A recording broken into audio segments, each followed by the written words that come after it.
11, y lo decimos, todo 11 tiene su 13. Tarde o temprano, el 13 dará vida a Venezuela nuevamente. Tarde o temprano, ese 13 se impondrá marcando la historia de nuestro camino. Yo le he pedido a la Fuerza Armada Nacional Bolivariana, hoy más que nunca, fusión cívico-militar policial, porque sepan que aquí, en el territorio de Venezuela, nadie nos va a vencer cuando se trata de defender nuestro tricolor. Que sepan que aquí estamos más unidos que nunca frente al extremismo y frente al fascismo. Que no hay espacio para el extremismo en Venezuela. Que sean las mujeres, los hombres de bien, nuestra juventud que aspira a garantizar el futuro. Vamos pues, venezolanos, vamos venezolanas, sigamos consolidando el 13 de abril para nuestra historia. Sigamos consolidando la búsqueda de la paz colectiva, pero que esa paz colectiva traiga el bienestar social para nuestro pueblo y que nos haga de verdad sentirnos dignos de ser hijos e hijas de Simón Bolívar. ¡Que viva Venezuela por siempre!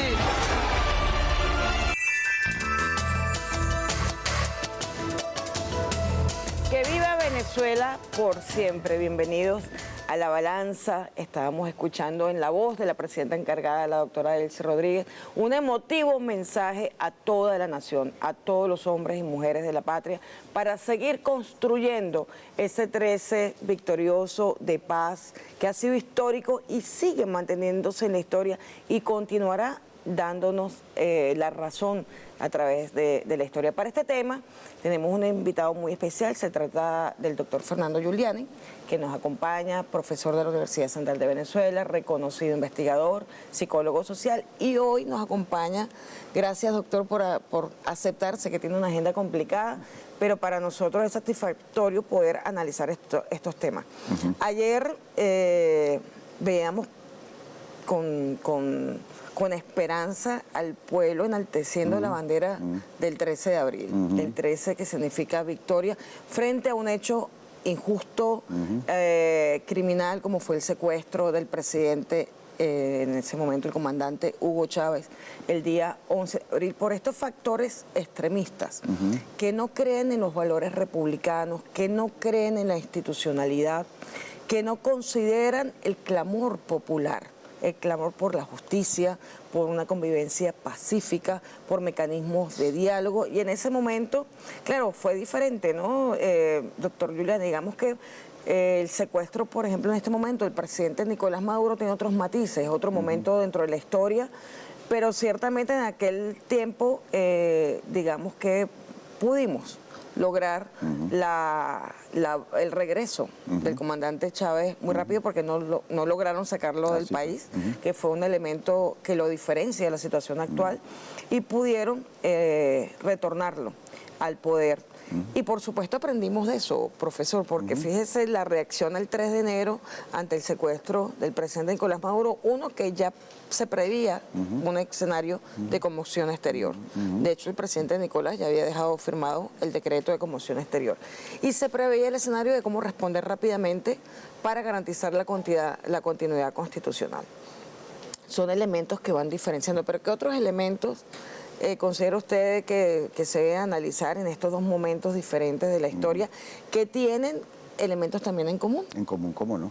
Bueno, buenas tardes, Olga, y a todos los amigos y amigas que nos ven en tu programa, tu prestigioso programa. Para mí siempre es un gusto estar aquí contigo. Bueno, creo que esas palabras de la presidenta encargada, Delcy Rodríguez, tocan elementos que tú ya destacaste, y voy a poner el primero de ellos en lo que tienen en común, si hacemos referencia a lo que pasó el 11, el 12 y el 13 de abril y a lo que vivimos hoy, ¿no? Y es el tema de cómo este pueblo, aún ante una situación tan complicada como fue en aquel momento, todo lo que precedió un clima muy hostil, un clima como se fue como generando un clima de crispación, de mucha confusión, donde no era fácil entender qué era lo que está pasando. Me voy refiriendo a las semanas próximas del propio golpe, ¿verdad? Y lo que ocurrió durante, yo creo que fueron las 47 horas más largas que debemos haber vivido, porque la cantidad de cosas que ocurrían y que nos imaginábamos y a las que no le podíamos dar respuesta, se sintetizaron allí. Y sin embargo, este pueblo discernió y apostó una vez más por la paz. Ese es un primer elemento, porque vaya que había condiciones en aquel momento, Olga, y a los amigos y amigas que nos escuchan, para que aquí se hubiera producido una cosa totalmente desbordada, porque había mucha rabia, porque había mucha indignación, y si tú le agregas el condimento de la confusión, esto podría haber explotado en un caos. Y no ocurrió. Muy lejos de eso, la paz se mantuvo. Y yo siempre también me gusta recordar algo y evocarlo y analizarlo, que fue el mensaje que el propio presidente Chávez, que había sido él el blanco en su persona, no solamente él, porque el blanco había sido todo el proyecto, pero él fue un blanco de secuestro y de amenaza contra su vida. Y el mensaje, lo primero que él dice cuando vuelve a sabiendas que él tenía, vamos a decirlo así, toda la posibilidad de convocar desde un gran poder que en ese preciso momento se manifestó. Se manifestó. ¿Y qué fue lo primero que dijo? Que vuelva la tranquilidad. Que vuelva la tranquilidad. Y él lo pidió, y yo creo que lo hizo como hacía generalmente sus alocuciones, desde el corazón. Vuelvan a sus casas. Cuando él dijo, estábamos ya en la madrugada. Es decir, y había o no había ahí un clima, siempre yo lo digo desde el punto de vista psicosocial. Claro.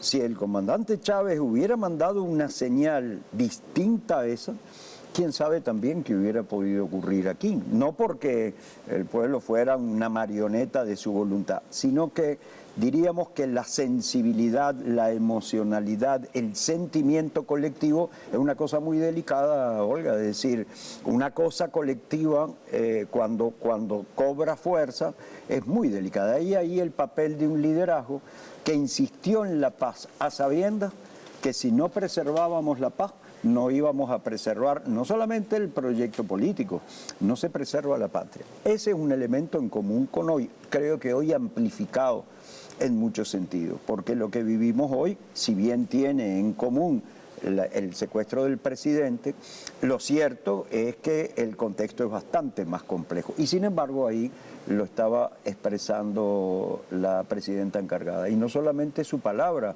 la movilización del día de ayer. Es decir, el espíritu que hay en eso. Y la segunda cosa, es decir, junto con la paz, la esperanza. Es decir, todo lo que se canaliza como lo que yo creo que son tiempos, realmente mucho tiempo, muchos años, donde junto con la resistencia, porque hemos vivido momentos sumamente difíciles de violencia política, cuando la presidenta encargada habla de un extremismo que efectivamente... Bueno, yo ahí como abogado y tal vez como filósofo, hago una acotación. Nosotros tenemos que cambiar y no hablar de violencia política. O es violencia o es política. Ah, eso tienes razón. Sí, tienes toda, es muy buena la precisión. Sí. Es muy buena. Son es una contrarios, se excluyen. Totalmente de acuerdo, totalmente de acuerdo. Sí, no es política. La política es el ejercicio de la razón. Exacto. Dentro de unas normas y de unas reglas de respeto. La política creo que es una de las creaciones de un orden superior, justamente, que canaliza las pasiones, canaliza sobre todo las diferencias, porque las coincidencias es muy fácil. Cuando tú estás de acuerdo es muy fácil avanzar, ¿no? Pero la política justamente es un arte, vamos a decirlo así, es una ciencia, es una actitud, es una ética que está absolutamente reñida con la violencia, y tú tienes razón al hacer esa precisión. Entonces, hemos vivido violencia en un marco de una confrontación política, fundamentalmente por quienes no han respetado las reglas del juego y quienes nunca se han sentido convocados entonces al verdadero debate de las ideas, porque para que las diferencias se hagan claras tenemos que enunciar realmente qué es aquello en lo que pensamos. Bueno, en ese marco que ha sido muy difícil a lo largo ya de 26 años, siempre se ha mantenido también la esperanza, porque si no, no te explicas cómo es que nosotros, viviendo todo lo que hemos vivido, ese bloqueo, esas sanciones de las que habla también la presidenta encargada de él, es decir, cuánto sufrimiento no ha acarreado y acarrea hoy para la vida de la patria toda, de la población completa. Y sin embargo, ahí está la paz y ahí está la esperanza, con muchas heridas, que también tenemos, y eso no hay que dejarlo de lado. Pero yo creo que esas dos cosas, que son unos verdaderos pilares que tenemos nosotros en este momento en Venezuela, es un elemento en común que tienen ambas fechas, ¿no? La presidenta encargada, la doctora Delcy, en ese mensaje, que además es un mensaje de esperanza, cargado de emoción, un llamado a mantener, fortalecer, consolidar la unión cívico, militar, policial, que fue un resultado de aquel 13 de abril, de aquel 12 y 13 de abril, cuando se une el pueblo con los hermanos en armas, con las Fuerzas Armadas Nacionales Bolivarianas, para rescatar al presidente comandante Hugo Chávez. Ella en estas palabras dice: sigamos construyendo este 13 histórico. Hay un llamado también a la paciencia. Sí. Hay un llamado a tener la claridad histórica, la claridad política, la claridad bolivariana de saber que estamos construyendo el 13 victorioso en un escenario mucho más complejo. Así es. Porque en ese momento, tú lo dijiste, el escenario era menos complicado, digamos que responder y traer y rescatar al comandante que estaba secuestrado en el propio territorio nacional, era, digamos, se logró de forma muy rápida. O sea, fue una victoria muy pronta. Y gracias a Dios, bueno, yo soy creyente, gracias a Dios, se logra la victoria pronta del regreso del comandante. En este momento, el escenario es más complejo. El objetivo sigue siendo también traer de vuelta al presidente Nicolás Maduro, a su esposa, la diputada Cilia Flores, y dar continuidad a este esquema de diálogo, de enaltecimiento de la política, de enaltecimiento de la ciudadanía republicana, en un escenario mucho más complejo, en medio de un bloqueo que ha sido asfixiante y que lo hemos ido superando con esfuerzo propio, no porque no nos hayan librado de él, pero sí con esfuerzo propio y con una estrategia extraordinaria para garantizar resultados que impacten en el día a día del pueblo venezolano. Ese llamado a la paciencia, ese llamado a construir el 13 que va a venir, pero que lo estamos construyendo, esa victoria definitiva sobre el extremismo, porque es en definitiva una victoria final sobre el fascismo, sobre el extremismo, sobre esa naturaleza básica de algunos seres humanos y sociedades que no conocen del razonamiento, sino de la violencia. Sí, fíjate, es muy importante ese llamado, y yo creo que lo tenemos que leer con mucha profundidad, porque no es un llamado a una paciencia, lo voy a decir de una manera un poco elegante, no es una paciencia pasiva. No es una paciencia donde, bueno, vamos a esperar así como que uno está esperando a ver que nos caiga un quino. Pues no, es una resistencia, es una paciencia elaborada, es una paciencia con un altísimo nivel de comprensión, es una paciencia que sí tenemos que tener frente a cosas que no las logramos comprender. Si lo ponemos en chiquito, en aquellas 47 horas, pero en los días previos sobre todo, ¿verdad? Veíamos y escuchábamos cosas, ¿verdad?, en aquel momento que tal vez no las podíamos comprender. Es la calma y cordura. Es la calma y cordura. Qué bueno que lo trae nuestro presidente Nicolás ante cualquier circunstancia. Esa fue una de las líneas que siempre nuestro presidente Nicolás Maduro dijo: pase lo que pase, calma y cordura, máxima conciencia y nervios de acero. Bueno, yo creo que eso está absolutamente vigente. Esa es la paciencia a la que está invitando, entiendo yo, la presidenta encargada Delcy Rodríguez. Una paciencia con altos niveles de conciencia. Y de compromiso. Y de compromiso, es decir, porque justamente una de las tentaciones que tenemos los seres humanos, justamente cuando uno dice pierdo la paciencia, muchas veces es casi una tentación, es cuando tú de verdad por alguna razón no puedes más con una determinada situación. Es un poco lo que se le parece a lo que podríamos llamar el hartazgo psicológico. Ojo, eso ha sido siempre un objetivo también en la guerra cognitiva. Es decir, llegar al hartazgo psicológico cuando tú dices, yo no quiero pensar más. No, hay mucho que pensar, hay mucho que hacer, hay mucho que discernir, mirar con nuestros ojos bien abiertos. Y aquí volvemos de nuevo a esa apuesta por la paz. Pase lo que pase, y eso ha sido una constante histórica, Olga. Una y otra vez la gente ha dicho, y no estoy hablando solamente de la gente que defiende y está de acuerdo, simpatiza con el proyecto bolivariano. La gente, la población en Venezuela le ha dicho que no a la violencia. Yo creo que la mejor expresión la tuvimos en aquel momento del 2017, cuando se abrió el canal con la propuesta de la Asamblea Nacional Constituyente. Es decir, eso tuvo un apoyo que yo creo que era un clamor de la población en general, de salirnos de aquellos nefastos meses donde era tóxico la respiración que nosotros teníamos a diario. Entonces, la apuesta por la paz, la apuesta por no irnos por un camino de violencia, pasa también por este llamado. Pero este llamado también nos está hablando de una recuperación económica, que como tú bien decías, el sufrimiento que han implicado todo el sistema de sanciones y del bloqueo, sufrimiento en la vida cotidiana. La presidenta encargada hizo una descripción muy clara, como lo ha hecho siempre, es decir, hay que ver lo que significa que un país no pueda participar de los mercados de comercio internacional, no pueda acceder a fuentes de financiamiento, se le vea reducida su principal fuente, como fue la fuente petrolera. Y sin embargo, aquí nosotros no llegamos como podría haber pasado perfectamente, a matarnos entre nosotros frente a lo que puede haber sido un desbordamiento. Entonces, esa recuperación económica que la presidenta insiste, está apuntando directamente al bolsillo del hombre, de la mujer que vive de su salario que fue pulverizado justamente por todo ese sistema. Entonces, es decir, yo creo que hay un conjunto de criterios allí que nos están invitando a mirar, repito, con los ojos bien abiertos, aún en un contexto difícil, complicado, no solamente de vivirlo, sino también de interpretarlo.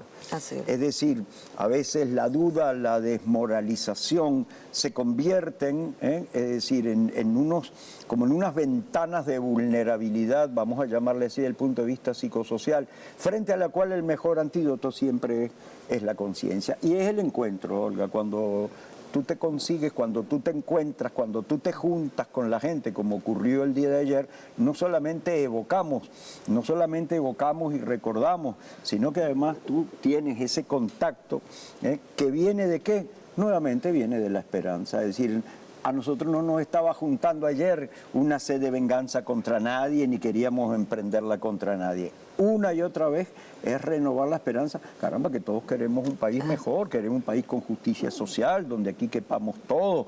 No tiene mayor explicación que esa, y yo creo que por ahí está lo que es la gran voluntad que se mueve en este momento. Doctor Giuliani, nos vamos a una pausa y volvemos en La Balanza conversando este interesante tema.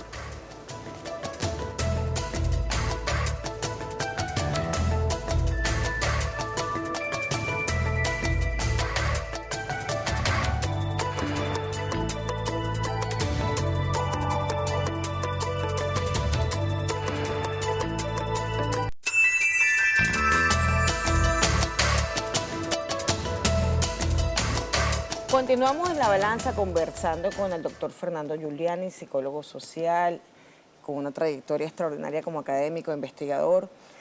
Doctor Giuliani, estamos hablando de la paz. Yo sé que a veces hablar de la paz para muchos suena como un cliché. O sea, hay que explicar de dónde vienen algunos conceptos. Si bien es cierto, digamos que hay muchos autores que han explicado cómo los seres humanos vamos integrándonos para llegar a la sociedad. Se habla de que venimos de un estado de naturaleza. ¿Sabes? Los teóricos políticos, Hobbes, Locke y otros han dado explicaciones sobre el origen de la sociedad humana, ¿no? Algunos matizando que la sociedad humana en su naturaleza básica son violentas y van madurando y llegando a la necesidad de unas normas de convivencia, porque es precisamente de ese conflicto natural del hombre básico que no ha razonado, que no ha madurado, que se desprende la necesidad de avanzar hacia unas normas de convivencia. Es decir, la paz es producto de una maduración, de una madurez del colectivo. Se construye, no se puede decretar porque es parte de un proceso histórico, un proceso social. Entonces, cuando hablamos de la paz que queremos es porque ha habido un proceso de madurez. Venezuela tiene una historia donde han habido momentos de conflictividad importante que han sido resueltos, incluso el momento de la independencia, con propuestas de tipo político, constitucionales.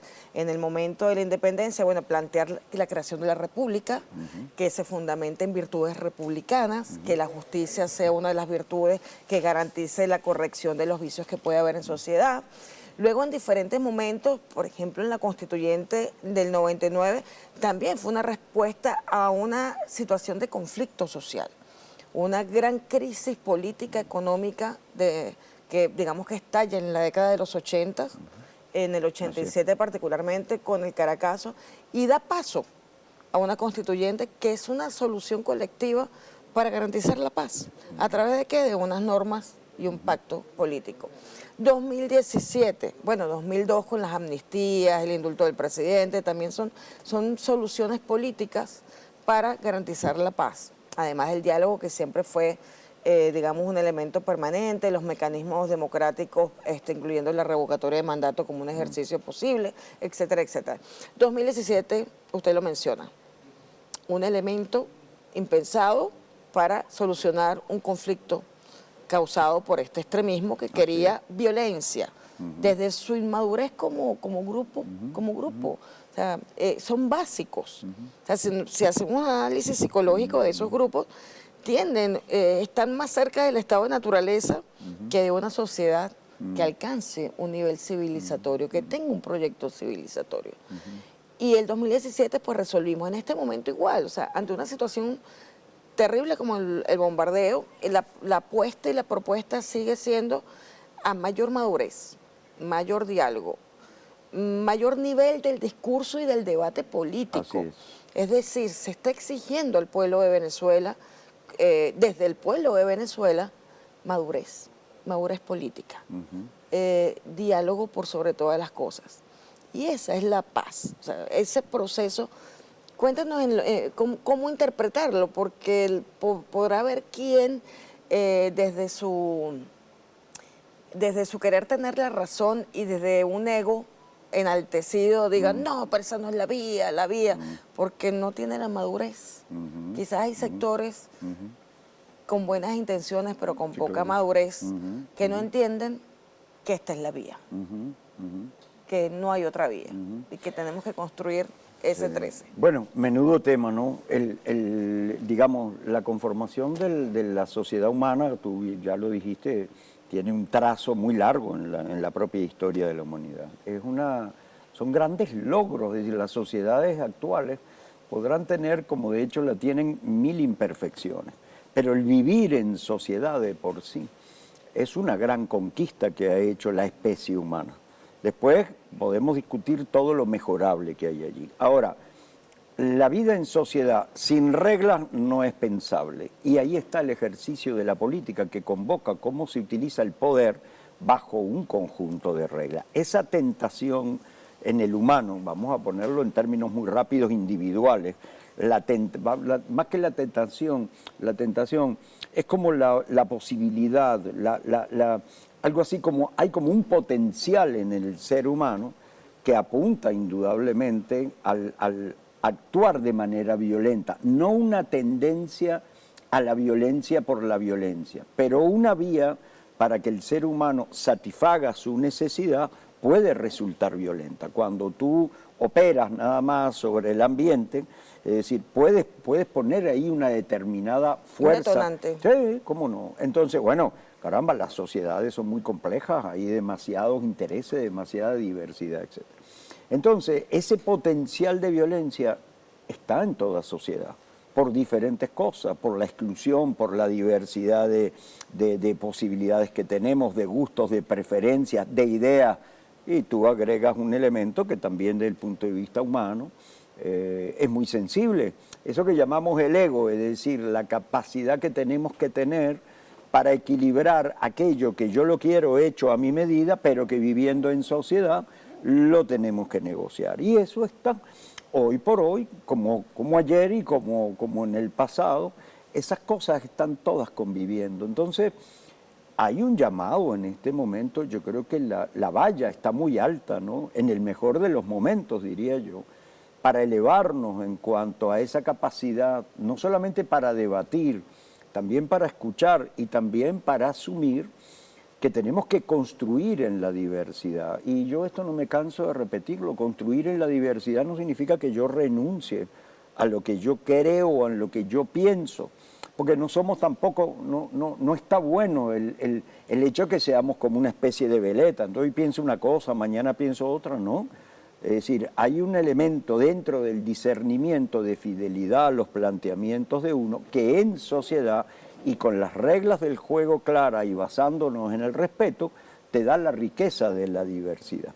Entonces, sí hay elementos que pueden significar un gran peligro, es decir, tipos de posturas individuales, grupales, sobre todo a quienes tienen algún rol de liderazgo, por ejemplo, donde puede ser que esa persona, esa líder, en la medida de que lo que ocurra no resulta a la medida de su interés o de su visión, entonces pueda irse por un camino, ni siquiera digo yo de violencia, sino de la ruptura del diálogo. Yo creo que en este momento no participar en el diálogo es algo que lo tenemos que plantearnos todo. Es decir, yo creo que esto, cada quien desde donde está y con lo que tiene que haber una actitud, digo yo, que tiene que ser muy cultivada desde un asunto ético, pero esa actitud debe poner por encima no de los principios,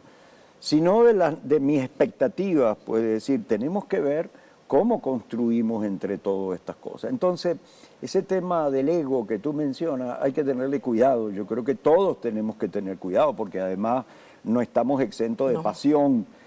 Y la política tiene pasión. Una política sin pasión, Olga, yo no la concibo tampoco. Es decir, siempre el riesgo está que en la pasión, bueno, nos confrontemos por la vía que no debemos. En la pasión nos produzcamos... No podamos discernir, porque a no veces podamos la pasión te discernir. nubla.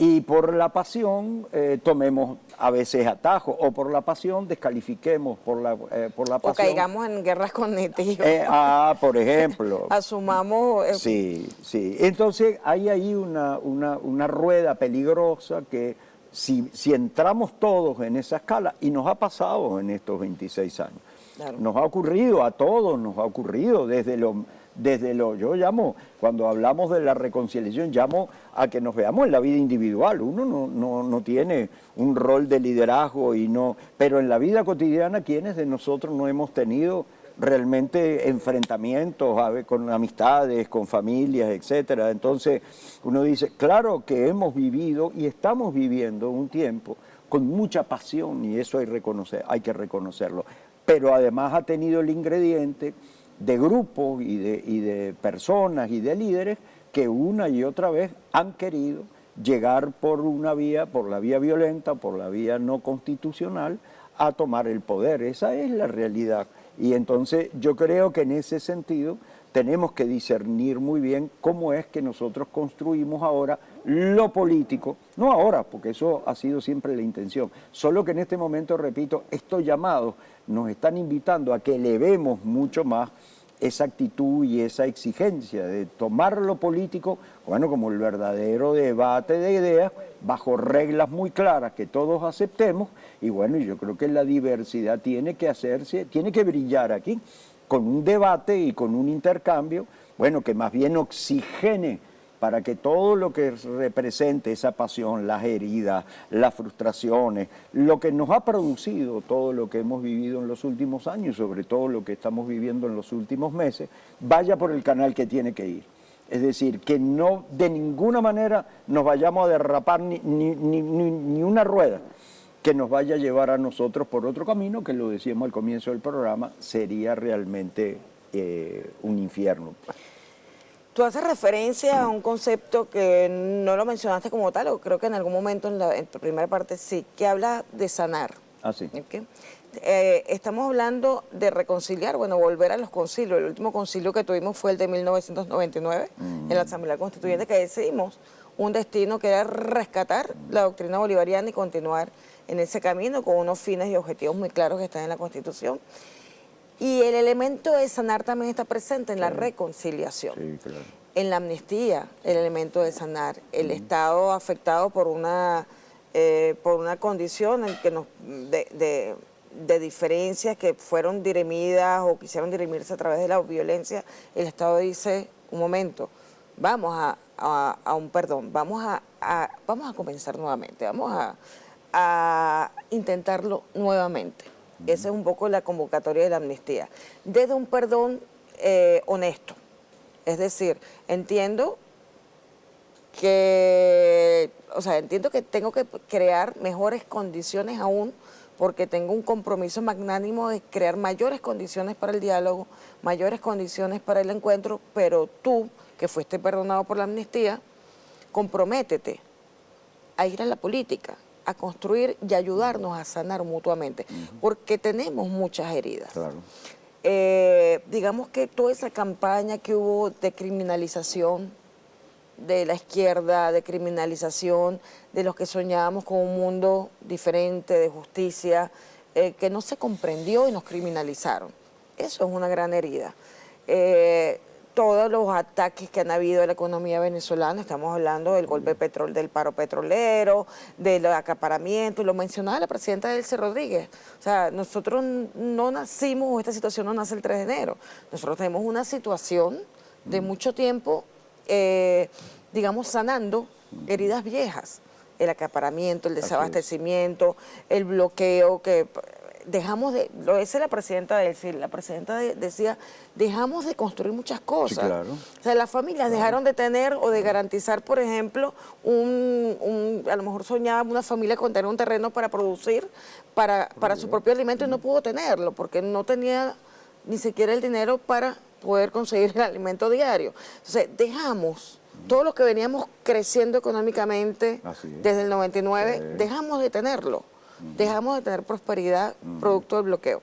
Son heridas, porque como yo recupero 10 años, como yo recupero a mi padre que se fue y no lo volví a ver.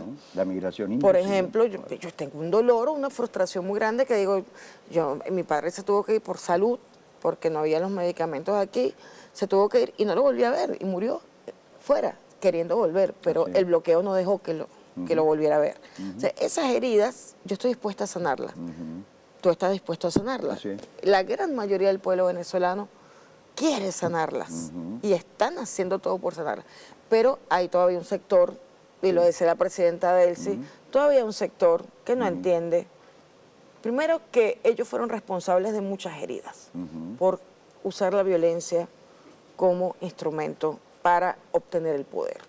Y esa no es la vía. Entonces, sanar. ¿Qué significa sanar? Bueno, yo diría, lo primero que me gustaría ponerle a ese término es un pequeño correctivo, porque yo lo asumo, sanar, pero ojo, no tenemos que sanarnos como si nosotros hubiéramos contraído una enfermedad, no. Tenemos que sanar heridas que se produjeron. Digo esto porque muy inconscientemente puede estar allí como en la percepción de mucha gente, si todo esto nos pasó porque nos metimos por un camino que no nos debimos haber metido. No, el camino que nosotros nos metimos fue el camino que se inaugura de alguna manera en términos ya políticos y en términos jurídicos con la Constitución del 99. Y con Bolívar. Por eso, ahí está. Entonces, nosotros no es que aquí se quiso inventar una cosa que de suyo estaba mal, no. La confrontación y esta vía corta por la cual muchos grupos se quisieron meterse por allí, y una resistencia, Olga, anclada yo creo en viejos prejuicios también, a que amplios sectores de la población que corresponden con los sectores populares, que históricamente habían estado, claro, es decir, y no solamente estuvieron excluidos en términos de que vivieron en condiciones peores, de que no accedieron, por ejemplo, a su derecho a la educación, a la vivienda, también fue excluida y fue descalificada su mundo de vida, su identidad, su cultura, la identidad. Por eso yo siempre insisto en que junto con la pobreza el peor ingrediente que puede haber es la exclusión.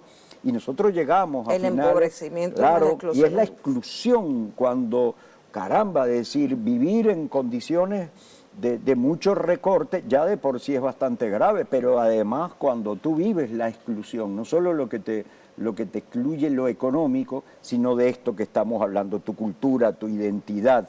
Es decir, eso estuvo también, y yo creo que eso lo tenemos que poner en la mesa, no para atizar un resentimiento. Eso es una cosa que lo tenemos Sino que para tener. resolverlo. Para hacerlo, para que salga a flote, para que todos podamos tener también el tiempo como de asimilar cosas que estaban presentes en la estructura de nuestra sociedad y que no nos estaban conduciendo a ninguna parte en ese sentido. Doctor Giuliani, nos vamos a ir a una pausa, pero ya porque quiero dejar algo en el tapete importante que lo acabas de mencionar.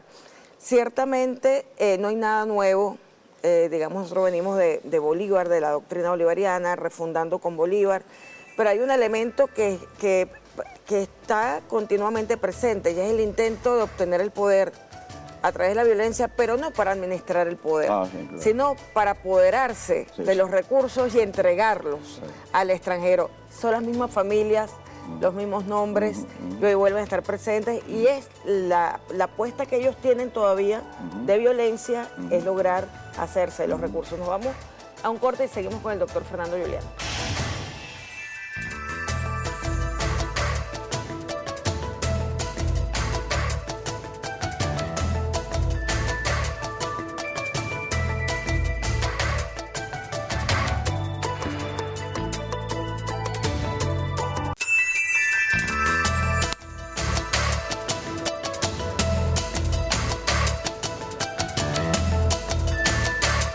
Yo he llamado a la unión y al consenso nacional, y los invito a ustedes también, a una peregrinación, para que una sola oración ecuménica, y yo digo ecuménica no solamente desde el punto de vista religioso, sino también desde el punto de vista político, partidista, social, económico, desde la diversidad, tengamos una sola voz, y es saber que el bloqueo le ha hecho mucho daño a Venezuela, pero mucho daño.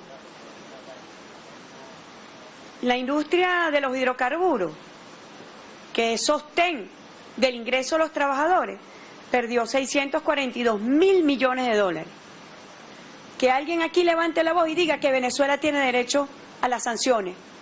Bueno, yo lo he escuchado de algunos sectores extremistas, he escuchado las soluciones. La solución es la privatización de PDVSA, imagínense ustedes. El principal sostén del ingreso de los trabajadores, el llamado es a privatizar PDVSA. Esas soluciones. Sería el infierno para Venezuela.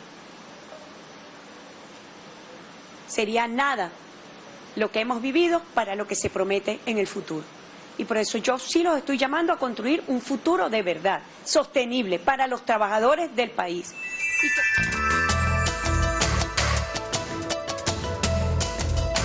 Continuamos conversando con el doctor Fernando Giuliani. La presidenta encargada, dando continuidad, digamos, al trabajo del presidente Nicolás Maduro, ha dado varias líneas de reflexión y de trabajo para toda Venezuela, para todos los venezolanos. Uno es garantizar la sostenibilidad económica, es decir, la mejora de los trabajadores, de las trabajadoras, de los pensionados, pasa por garantizar una economía sostenida en el tiempo. Y pasa por entender que el corazón de Venezuela, aunque hemos ido a una diversificación de la economía, sigue siendo la industria de los hidrocarburos. Por eso es que el bloqueo nos dio tan duro en el corazón de la economía venezolana, porque ciertamente el 98% de las divisas que entraban a Venezuela era por la industria de los hidrocarburos. Se diversificó la economía, pudimos superar el bloqueo gracias a la diversificación y al plan de gobierno de diversificar, y mantenemos la idea de que diversificamos, pero el corazón de Venezuela económico sigue siendo los hidrocarburos. Por eso es que no admitimos que este sector extremista, que en su perfil está haber sido su familia dueños de quienes en algún momento privatizaron o mantuvieron la idea de privatizar, o tenían la industria siderúrgica privatizada, que era también una industria nacional estratégica, y que quieren rescatar el poder del expolio, de la expoliación. Claro. No es administrar el poder para el beneficio común. Ese no es el interés de este grupo pequeño, cada vez más reducido, pero que sigue haciendo ruido intentando acciones contra la paz venezolana. ¿Cómo explicar esta situación? ¿Cómo analizarla? El sostenimiento de la economía y el concepto de paz sostenida también, que viene al concepto de paz perpetua de Kant, de paz perpetua de la cual también habló Simón Bolívar, que tiene que ver no solo en lo interno, sino también en lo internacional. Es un no rotundo a la violencia dentro y un no rotundo a la violencia en las relaciones internacionales. Así es, así es. Y todo esto está junto, es decir, y está junto porque nosotros no podemos garantizar, nadie, ninguna sociedad puede garantizar paz si no tiene las necesidades básicas satisfechas, Olga, y el gobierno bolivariano, sobre todo, siempre, pero sobre todo desde que el bloqueo se instaura, fundamentalmente a partir del año 2015, ¿dónde estuvo su énfasis? Siempre. Es decir, estuvo en proteger. Claro, de proteger. Nosotros, la idea nunca fue que había que proteger, sino era hacernos cada vez más fuertes, pero no fuertes ni para la guerra ni para agredir, fuerte, esa Venezuela potencia autosostenible, capaz de generar una riqueza que permita la vida digna de todos y todas quienes vivimos aquí. Nunca fue otro el planteamiento. Ahora, una vez que se instaura el bloqueo y que produce el impacto tremendo, fundamentalmente en la industria petrolera, y Venezuela además se queda marginada y excluida de poder comercializar, poder obtener fuentes internacionales de ingreso, de divisa, etcétera. Bueno, sigue siendo esa la perspectiva, es decir, ¿cómo podemos nosotros garantizar la paz si no tenemos una sostenibilidad económica? Entonces, claro que todo eso está junto. Ahora, sostener el desarrollo económico implica, por supuesto, que esa industria petrolera, junto con toda la diversificación, siga teniendo el mismo enfoque distributivo. ¿Cuántas veces no lo dijo el presidente Nicolás Maduro? Que no podíamos concebir de manera ingenua una distribución adecuada, equitativa, digna, etcétera, si no producíamos riqueza. Y eso en Venezuela ha cobrado cuerpo, y yo creo, Olga, de que hay una convicción mayoritaria que sostiene que el Estado venezolano, que la institucionalidad del Estado venezolano debe seguir jugando un rol fundamental en su industria principal, que es la que va a asegurar los ingresos. ¿Para qué? Bueno, para que esa institucionalidad funcione, para que las políticas públicas sigan apuntando a garantizar el derecho a la salud, el derecho a la educación. No es por la vía de la privatización, y esto nada tiene que ver con que la empresa privada o la iniciativa privada no participe. Yo no soy economista, pero yo como ciudadano veo, observo y entiendo que siempre estuvo en la Constitución del 99, tú sabes eso mejor que yo, estuvo abierto perfectamente la participación de la iniciativa privada. Aquí no ha pasado nada distinto a eso. Eso lo tenemos que tener claro. Hacer creer. Eso lo tenemos que tener muy claro cuando hablábamos hoy del discernimiento, que nadie, por un poco el aturdimiento de los acontecimientos, vaya a creer, bueno, ahora es que Venezuela o el Estado venezolano invita al sector privado. No, señor, eso está en la Constitución y eso estuvo siempre como una gran iniciativa. Venezuela no expulsó a nadie de aquí. Ha estado siempre, perdón que te interrumpa, como un gran reclamo del comandante Chávez, del presidente Nicolás Maduro y la presidenta encargada del señor Rodríguez. Es decir, tenemos derecho a tener relaciones comerciales con quien queramos tenerlo. Entonces ha sido un reclamo permanente, digamos, de la violencia que se ejerció desde fuera para que no pudiéramos actuar como un Estado soberano en el marco de las relaciones internacionales. Entonces la sostenibilidad económica es la sostenibilidad social, porque al final es la sostenibilidad de la vida. Entonces, es decir, la propuesta del proyecto bolivariano al corazón, ¿qué decía el comandante Chávez cuando él decía: discutamos y construyamos cualquier modelo económico que convengamos, el ser humano en el centro. Es decir, estamos planteando algo diferente. La defensa, por ejemplo, de todo lo que significa la madre naturaleza, todo lo ambiental. ¿Estamos o no estamos coincidiendo con que estamos asistiendo a una crisis climática, producto también del uso irracional o un uso indiscriminado de un modelo de desarrollo que termina depredando a la naturaleza? Pues esas son las cosas que hay que debatir y hay que enunciarlas y hay que escuchar, no es un problema de descalificarlo de una vez. Entonces, a mí me parece que aquí hay ese esfuerzo que hay que hacer de discernimiento para también identificar que lo que se está proponiendo hoy no es distinto a lo que se estaba proponiendo en el 99, ni a lo que se propuso en el 2015, ni a lo que se propuso en el 2017. Es decir, queremos con autonomía, compartiendo y conviviendo internamente y también con todas las naciones del mundo. Bueno, Venezuela abierta absolutamente, eso no lo estoy diciendo yo, lo dice nuestra Constitución y lo ha dicho siempre el gobierno venezolano, y hoy lo repite, lo insiste la presidenta encargada, Delcy Rodríguez. Entonces, desde ahí, cuando se nos plantea la paciencia, lo decíamos hoy, no es una paciencia, bueno, quédate tranquilo ahí, no, tienes que discernir. Es decir, nosotros tenemos que elevar de nuevo, insistimos en ello, ¿no? Esa exigencia de ir al debate y también a la acción, porque esto también supone, Olga, de que mucha gente del sector privado se ha venido sumando y también tenemos que construir, ojalá Venezuela construya un modelo que sea ejemplar, donde el Estado y la iniciativa privada se juntan y logran construir alternativas. ¿Cuántas veces tampoco lo repitió el presidente Nicolás Maduro? Cero dogma. Lo que no significa ausencia de un marco ideológico, no, claro, de ninguna manera. Todo eso hay que discernirlo, porque si no, la confusión puede ser muy grande. Hay un elemento interesante también que es propio nuestro, porque Venezuela está dando un ejemplo al mundo. Un ejemplo de cómo se construye desde la valentía un modelo diferente y cómo se resuelve desde la no violencia, situaciones de conflicto. Que eso también es una forma de demostrarle al mundo que hay otras formas también de resolver cualquier conflicto que se presente. Hay un elemento también transversal en todo lo que ha sido la revolución bolivariana, es el elemento de la espiritualidad.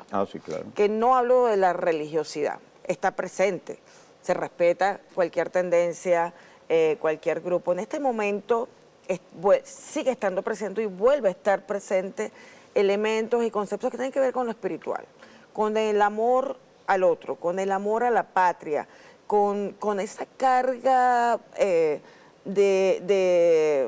va más allá de la razón, que es una expresión del sentimiento más profundo. Ese llamado a peregrinar tiene que ver con ese elemento de la espiritualidad, no solo en concepto, porque la peregrinación tiene mucho que ver con el conseguir cumplir con una idea espiritual, una idea. En este caso, el peregrinaje es luchar todos juntos, caminar todos juntos, no un día, no 2 días, no 3 días, no en un territorio determinado, es desde el quehacer diario peregrinar para que cese el bloqueo criminal y para construir entre todos, desde las diferencias y la diversidad, una nación que siempre va a ser el ejemplo, la nación bolivariana, un ejemplo para el mundo. ¿Qué dices tú de eso, de esa construcción desde lo espiritual? Que también es un elemento que no todos los procesos tienen y que lo tienen en el proceso bolivariano. Totalmente, y yo creo que eso es un elemento de una fuente inagotable y además, si lo queremos poner en términos de modelos políticos, yo creo que ha sido bien revolucionario porque se ha atrevido a traer a este modelo que es revolucionario y que tiene una doctrina profundamente revolucionaria desde el punto de vista ideológico, pero un elemento que con los planteamientos tradicionales siempre estuvo muy reñido.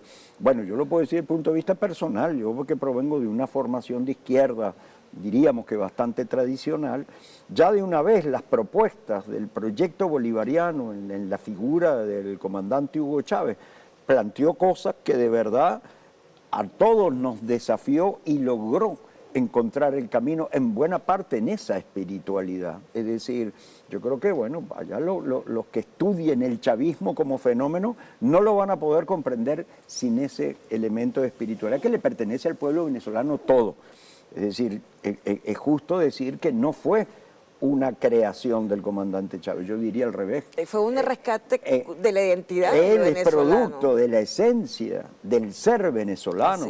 Es decir, ese sentido, primero en la solidaridad y en el intercambio, pero aquí como elemento de espiritualidad, que bien lo dijiste, no se remite exclusivamente a lo religioso, es a la trascendencia, Olga. Es decir, ese sentido de poderte despojar, donde la gesta épica bolivariana, que fue mucho más allá de las fronteras, tal vez tuvo su pico más elevado, pero lo tienes en la vida cotidiana. ¿Y cuántas veces no lo hemos vivido? ¿Qué pasó aquí en los momentos más difíciles? ¿Qué pasó aquí en el momento del ataque al sistema eléctrico? ¿Qué pasó aquí en la pandemia, por ejemplo? Es decir, cuando ese sentido de contar con el otro, que ha estado muy golpeado justamente por toda la campaña para dividirnos. Correcto, porque si eso se llegara a romper, y yo creo que en los momentos más difíciles siempre es lo que ha sostenido esto, pero eso hace que también en esa esencia del ser venezolano y por supuesto de este proyecto haya proyección de trascendencia, pero no un sueño delirante. Que tenga que ver con reinar en el mundo ni con dominar a nadie, nada que ver. Es decir, es con una invitación de verdad de que otro mundo de verdad es posible, pero que otra Venezuela es posible.